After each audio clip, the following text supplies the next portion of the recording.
At the Show Me Institute. Good morning, David Stokes. Good morning, McGraw. Good morning, Kelly. Good morning, David. Let's get right to it. An interesting story in the Post this weekend. St. Louis Post-Dispatch, STLtoday.com, by Jim Doyle, who talks about tax-exempt hospitals, which is a really interesting conversation as we go forward with the Affordable Care Act and who's going to start paying for what.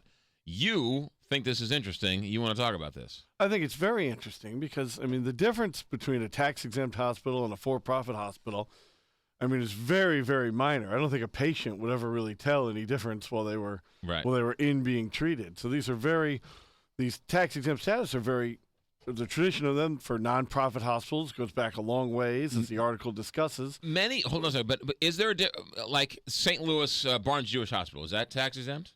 Yes. And I believe so, yes. But many of them are sort of religious-based and or church-based, so that therefore there's an extension of the church, therefore they keep their tax exemption, is that? Yeah, basically. Okay. I think most hospitals are tax-exempt. Right, I would say that the majority of the hospitals are exempt. Right. Okay, all right, go ahead. So it leads to very interesting debates as these very large institutions now don't pay any property taxes. And look, they do amazing work, but the line has certainly changed since they were charity hospitals staffed by sisters of the Sisters of Charity serving the poor in the 1800s. Mm-hmm. Now they act in many ways like for-profit hospitals, but they're not. So it's just a very interesting debate with real repercussions, because this is one of the reasons why the city of St. Louis has to, in their view, depend on the earnings tax, because so many institutions within the city are exempt from paying property taxes. Is it just property taxes, or is it everything included? Because let's take Barnes Jewish Hospital, which is the largest employer in the state of Missouri. They don't pay all sorts of taxes because they're tax exempt. Right. They would be exempt from certain state income tax. And I'm not a CPA to explain this better, but they'd be exempt from certain corporate income taxes and property taxes and likely some level of sales tax collections on the property or things that they buy. They're exempt from the payroll tax within the city. Their employees are not exempt from the earnings tax, which gets back to why the city of St. Louis or Kansas City would have difficulty getting rid of that earnings tax, because they don't have the base to replace it with like you would in other parts of the state. Now, is this like millions of dollars? What does that add up to when you say tax exempt? How much do they not have to pay? Well, I don't know the amount strictly for Barnes Jewish. Ballpark, though? Oh, if you took all the tax-exempt institutions in the city of St. Louis, small charities, big charities, churches, schools, and nobody is suggesting that all of these institutions should be required to pay property taxes. But if you theoretically took it, you're talking millions of dollars a year in property taxes. Absolutely. It's a very large number. Yeah, and the CEOs of these big corporate hospitals sure do make a lot of money. Well, that's one of the difficulties in defining tax-exempt nonprofits versus for-profit companies now. Oftentimes they act very similar, not just in hospitals. There are other companies that set themselves up as nonprofits, and yes, the executives, they don't return money to shareholders, they don't pay taxes, but the executives can oftentimes make a significant amount of money. David Stokes, the argument is the reason why these hospitals are tax-exempt is because they take care of the indigent and the poor, and wouldn't it be better for this money? This is the trade-off. They don't pay property taxes, but they take all the people who come walking through their door, so they're doing a service for society. Right. It's a very strong argument and very legitimate. That's why it's a tough question. It's an interesting article, and it's an interesting debate. Again, nobody is suggesting that we suddenly make all these exempt institutions, and this isn't just the city of St. Louis. These are governed by state laws, not local laws. Nobody's suggesting that they suddenly have to pay property taxes, but it is a very interesting debate as hospitals have evolved and how plenty of other nonprofits have evolved, so that the difference between a for-profit daycare center and a nonprofit daycare center is going to be very minor. And there are plenty of nonprofit daycares that have sought tax exemption in recent years in Missouri, and they generally don't get it because state law is not clear on the daycare center issue. But this is different. A couple weeks ago, we talked about the St. Louis County argument over some nursing homes are tax exempt, some aren't. seems like almost all hospitals are nonprofit. Are there any for-profit hospitals out there? Oh, yeah. Yeah, I think Tenet Healthcare Systems, which operates hospitals throughout Missouri and throughout the country, I think that's a for-profit company. Really? And I think St. Louis U, when they sold their hospital to Tenet 15 years ago, Right. they had issues on exemption that they had to deal with.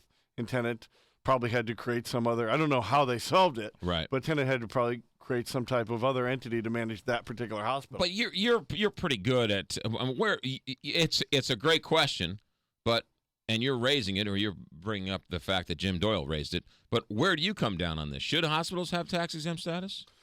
No, I would never come down with a blanket thing like that. I generally think that the state and local assessors, local boards of equalization should be stricter on who gets tax-exempt status and who doesn't. Mm-hmm. So I do think it should be more tightly enforced. But that said, no, I think hospitals, many religious-based that have a strong charitable component, deserve to keep it to some extent. But that said, I'd perhaps like to see some laws change that it didn't always make it a 100% tax-exempt or 0% tax-exempt. Yeah. I mean, I think there'd be some allowance for some type of partial tax exemption. And I think that would be an excellent thing for a charity or for a hospital that's operating for profit in 80 to 90% of cases and saves 10 to 20% of its resources for charitable work. Maybe they could be partly tax. Here's what I don't understand about hospitals, and I'm just throwing it out there. And this might be a flame-throwing comment. I don't mean it to be, but I think it's a question that needs to be asked. We talk about tax-exempt status because these hospitals help the indigent, help the poor, help the people who are uninsured, which is fine. But yet we keep hearing that our insurance keeps going up because they keep covering all the, we're paying for the people who don't have insurance, right? The $40 aspirin is really covering all these other people. And then we're hearing that the federal government is going to stop reimbursing these hospitals for their indigent care. Well, wait a minute. If you're being reimbursed for your indigent care and we're covering the people who are uninsured, why are you tax exempt in the first place? Right. So that charity, a lot of it being covered by taxpayers Right. in the background.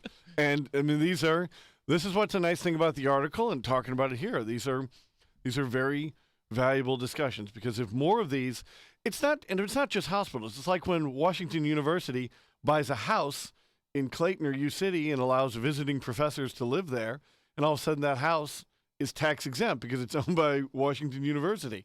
Like, it's not the point of the educational tax exemption to own a house that you allow a visiting professor to stay in. Right. And if we were a little more strict in how these things were defined, I mean, we'd see lower property taxes across the board for everybody. And that's where I come into it from. I don't want to see vast sums of new revenue to government. I want lower tax rates across the board for everybody else. Why is Washington University and or universities tax exempt?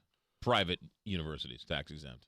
Well, I think in Missouri, it's because the three purposes for property tax exemption are charitable, educational, and religious institutions. Mm-hmm. And any organization that is clearly defined as educational is going to be tax exempt. This includes obviously any type of private school, but there needs to be more strict definition when they do things like expand into other areas like owning homes that they allow people to stay at. Well, that shouldn't necessarily be tax exempt. But I could start a dry cleaner and say, you know what, all the proceeds are going to go to Nurses for Newborns. So I'm a charitable dry cleaner, therefore I'm tax exempt status? Well, yes. I mean, that's where it can go. That's how some of this question gets very confusing because if you have a dedicated enough focus and you do put your profits off to Nurses for Newborns and you have a good CPA and probably a good tax lawyer, right? Yes, you could probably do that. It's almost to the point of what isn't tax exempt anymore.